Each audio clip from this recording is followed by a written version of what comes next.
এবার প্রশ্ন করবেন একজন অমুসলিম বোন। মিস্টার জাকির, প্রশ্নটা করেছে আমার এক অমুসলিম বন্ধু। সে আমাকে বলে যে মুসলমানদের মধ্যেই বিভ্রান্তি আছে। মুসলমানরা নিজেরাই এক অন্যকে প্রশ্ন করে যে আপনি কি ওয়াহাবি নাকি আপনি একজন সুন্নি। তার মতে মুসলমানদের বিভ্রান্তির মধ্যে রয়েছে। এখন এ ব্যাপারে আপনি কি বলবেন? এ ব্যাপারে আমরা মুসলমানরা কি বলতে পারি? বোন, আপনি বললেন যে এক অমুসলিম বোন প্রশ্ন করেছেন যে মুসলমানদের নিজেদের মধ্যে বিভ্রান্তি আছে যে আপনি কি ওয়াহাবি নাকি হান্নাফি নাকি মাশরাফি নাকি মালিকি, তাহলে মুসলমানরা বিভ্রান্তির মধ্যে আছে, এর উত্তরটা কি? আমি অমুসলিম এই বোনের সাথে একমত।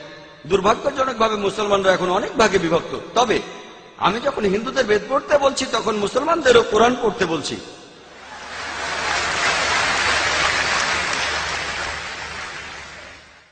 আল্লাহ পবিত্র কোরআনে বলেছেন সূরা আল ইমরানের 103 নম্বর আয়াতে আল্লাহ তাআলা বলেছেন, ওয়াতাসিমু বিহাবলিল্লাহি জামিআন ওয়া লা তাফাররাকু।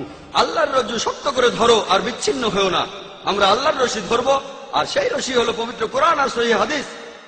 আল্লাহ কোরআনে বলছেন সূরা আল আনামের 159 নম্বর আয়াতে উল্লেখ আছে, যারা দিন সম্বন্ধে নানা মতে সৃষ্টি করেছে, হে রাসূল, তাদের দায়িত্ব তোমার নয়। ইসলাম ধর্মে বিভিন্ন দল আর মত তৈরি করা এটা নিষিদ্ধ, এটা হারাম। কিন্তু যদি মুসলমানদের বলে আপনি কি, কেউ বলে আমি হানাফি, কেউ বলে মাশরাফি, কেউ বলে হামলি, কেউ বলে ওয়াহাবি।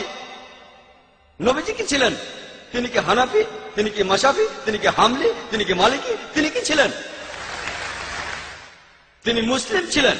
পবিত্র কোরআনে সূরা আল ইমরানের 52 নম্বর আয়াতে উল্লেখ করা আছে ঈসা আলাইহিস সালাম, যীশু খ্রিস্ট, তিনি মুসলমান ছিলেন। পবিত্র কোরআনে সূরা আল ইমরানের 67 নম্বর আয়াতে উল্লেখ আছে যে ইব্রাহিম আলাইহিস সালাম, তিনিও মুসলিম ছিলেন। পবিত্র কোরআনে সূরা ফুসিলাতে 33 নম্বর আয়াতে উল্লেখ করা আছে, ওয়ামান আহসানু ক্বালাম মিম্মান দাআ ইলাল্লাহি ওয়া আমিলা সালিহান ক্বালা ইন্নানি মিনাল মুসলিমিন। সেই ব্যক্তির চেয়ে কে উত্তম যে মানুষকে আহ্বান করে আল্লাহর পথে, সৎকর্ম করে আর বলে আমি মুসলমান। আমাদের নবী মুহাম্মদ সাল্লাল্লাহু আলাইহি ওয়াসাল্লাম মুসলমান ছিলেন। আল্লাহই বলেছেন আমরা হব মুসলমান।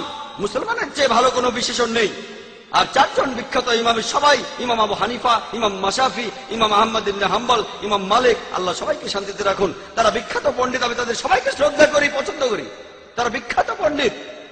আর এই পণ্ডিতদের সবাই বলেছেন, এই চারজন ইমাম বলেছেন, যদি আমার কোনো ফতোয়া আল্লাহ ও রাসূলের বিরুদ্ধে যায় তাহলে তোমরা আমার ফতোয়াকে ছুঁড়ে ফেলে দাও।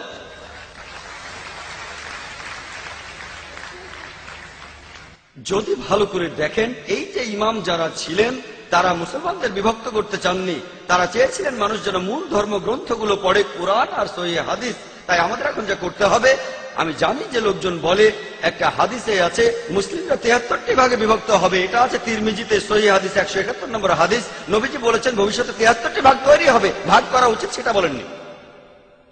নবীজি জানতেন যে আল্লাহ এই কাজটাকে নিষিদ্ধ করেছেন।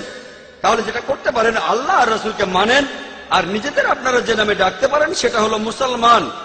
যে কোনো পণ্ডিত, পৃথিবীর যে কোনো পণ্ডিত, ধরলাম তিনি পৃথিবীর সবচেয়ে বড় পণ্ডিত, তার কাছে প্রমাণ দেখতে চান, কুল হাতু বুরহানাকুম, আপনার প্রমাণটা দেখান। যদি সত্যি বলে থাকেন, আপনি নির্দোষ হলে তার প্রমাণ দেখান। তাহলে যদি কোনো পণ্ডিতের সাথে মতভেদ হয়, তার কাছে প্রমাণ দেখতে চান, প্রমাণটা নিয়ে পরীক্ষা করুন। এজন্য আমি রেফারেন্স দেই। আমি যা বলি, জাকির যা বলে, ইসলামে তার কোনো মূল্য নেই, জিরো, শূন্য। সেজন্যই বলি, জাকির বলেনি, আল্লাহ বলেছেন কুল হুয়াল্লাহু আহাদ, বলো তিনি আল্লাহ এক, অদ্বিতীয়। আমি জাকির বললে ইসলামে এটা মূল্যহীন, শূন্য। আল্লাহ যা কিছু বলেছেন সেটা মানতে হবে, নবীজি বললে সেটাও মানতে হবে। সেজন্য বোন, মুসলিমদের বিভক্ত হওয়া উচিত না, আমাদের শুধু মুসলিমই বলা উচিত। আর কোরআন আর সহিহ হাদিস আমরা মেনে চলবো। যারা বিভিন্ন মতের সৃষ্টি করে তারা ইসলামের বিরুদ্ধে।